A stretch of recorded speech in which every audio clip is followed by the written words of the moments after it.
Right, let's begin with that very story. President Cyril Ramaphosa has nominated Justice Mandisa Maya as South Africa's next Chief Justice. This would make Maya the country's first female Chief Justice, and she is currently Deputy Chief Justice and was first appointed to the bench in 2000 and has gone on to hold positions of Deputy President and President of the Supreme Court of Appeal. This nomination comes as Chief Justice Raymond Zondo's term of office comes to an end on the 31st of August. President Ramaphosa has invited leaders of political parties represented in the National Assembly to make submissions on the suitability of Deputy Chief Justice Maya to hold the Chief Justice position.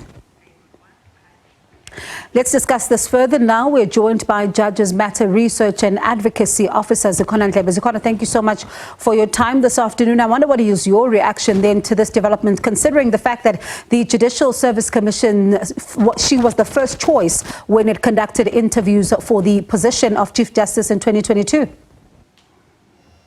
We do welcome the decision by the President to nominate Deputy Chief Justice Mandisa Maya as the next Chief Justice. She was indeed the first choice in 2022 of the JSC, but unfortunately the President back then decided that he would appoint the current Chief Justice Raymond Zondo as the Chief Justice. But we welcome this very much because we have not had a woman Chief Justice in South Africa, and it's about time that we have a woman Chief Justice. In 2022, there was a question asked during the JSC interviews whether South Africa is ready to have a woman Chief Justice. And our response then, and even now, it's still that South Africa has long been ready to have a woman Chief Justice since the dawn of democracy. And what would the significance of South Africa then having its, first female Chief Justice, as you say? That question ruffled a lot of feathers because people were saying, how are you still asking in 2022 if the country is ready? So even back then, we did say as Judges Matter that question was very disappointing, to say the least, because we've always been ready to have a woman Chief Justice.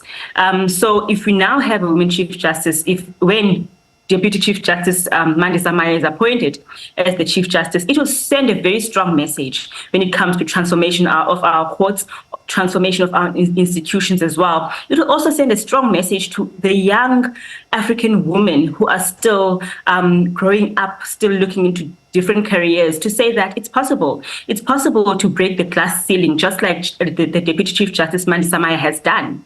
And Zikhona, let's talk about the process now in terms of what happens. I mean, the President calling on political parties that are represented in the National Assembly to make their own submissions on her suitability. What happens then next? So the President has called on political parties that are represented in the National Assembly because in terms of Section 174, subsection 3 of the Constitution, that is the requirement. So subsection 3 of Section 174 also requires that the President consults the Judicial Service Commission. So once the process of Parliament, the political parties that are represented in the National Assembly, once they've had a discussion with the President and have stated their views on the nomination, then the Judicial Service Commission has to interview Deputy Chief Justice Mandisa Maya for the position of Chief Justice.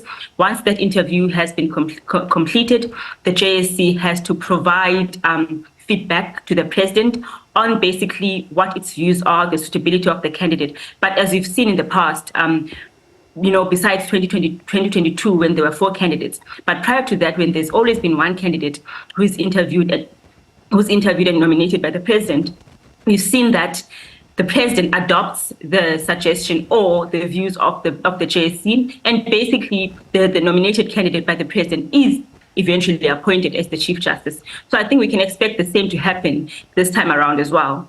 And I suppose then, listening to what you're saying, so because he's got full discretion here, you are anticipating quite kind of possibly a smoother process than we saw in the past?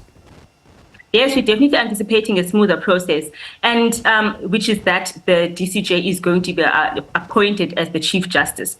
So in the past, I think what made it a bit complicated was the fact that the JSC basically made a recommendation or said to the president that this is the person that we want to have as the Chief Justice, whereas the JSC was supposed to provide an advisory function to the president. And then the president was supposed to, did make the final decision because the president has the final say, has the discretion to decide who becomes the next Chief Justice and who becomes the Deputy Chief Justice. So the process is going to be very smooth. That is what we expect currently. Zikhona, please allow me to, indulge me. Another legal matter that we'll be looking at here on the show tonight is around Judge Marth and how it's, he's in fact questioned to an all-white, male group of lawyers as to why was there no black lawyer among them, as they were going to be talking about issues of black economic empowerment before him in a case that had been presented.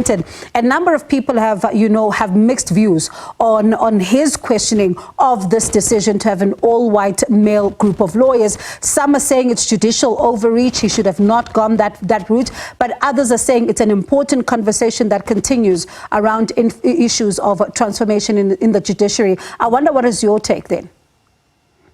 I'm not going to be specific to Judge Marth, but I will respond to this looking at the judiciary as a whole. In our judicial system, we previously had an all-white judiciary, predominantly male, but that has changed over time. Yeah. So this issue is something that we still need to continue talking about, because although there is transformation in our judiciary and in our legal system, with lawyers, advocates, there is a bit of transformation happening, but it is not enough. And as I've said this before, it's not enough to have transformation in general, but it is important to have transformation in leadership positions as well. So it's a topic that we still need to continue discussing and to ensure that full transformation takes place and not just mere transformation in general.